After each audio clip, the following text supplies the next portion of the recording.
প্রিয় দর্শক, আমরা কিছুক্ষণ আগে কলা খেয়েছি, এখন কিন্তু পেঁপে খাচ্ছি। আর আজিজ কিন্তু পেঁপে কাটছে খুব সুন্দর করে। এই যে আমাকেও দিয়েছে একটা বিশাল বড় খণ্ড। ভাই কাটতেছে। আর এই যে বাংলার শক্তিমান কৃষি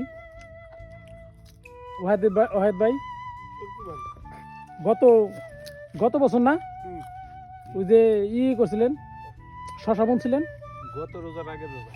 গত রোজার আগের রোজায় কিন্তু এই ব্যক্তি বিশাল একটা ভাইরাল ব্যক্তি, ডাইরেক্ট শশা বইনা কিন্তু ভাইরাল হয়ে গেছিল।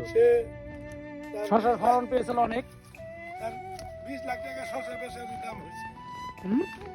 তার 20 লাখ টাকা শশা বিক্রি করছে, খরচ তার 5 লাখ টাকা আর 15 লাখ টাকা তার লাভ।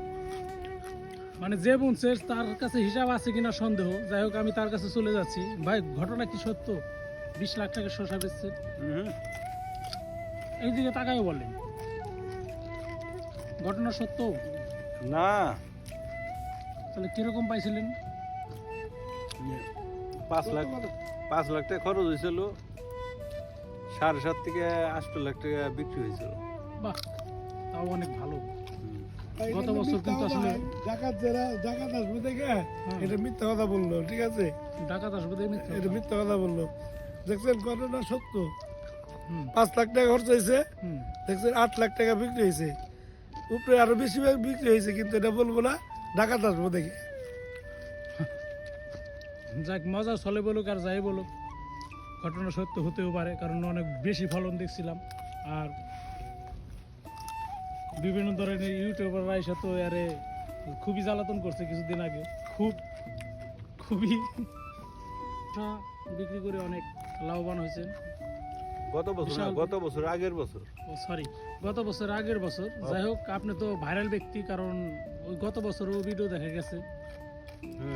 মনে ভাবছিলাম যে গত বছর মনে হইতেছে, যাই গত বছর না, তার আগের বছর। তো এবার কি সিদ্ধান্ত নিয়েছেন, কি বপন করছেন ভাই? আমি মূলত আখ চাষ করি, হলো আখ চাষে প্রাধান্য দিই। আখ চাষই আমার প্রধানই। 11 বিঘা আখ আছে এবার।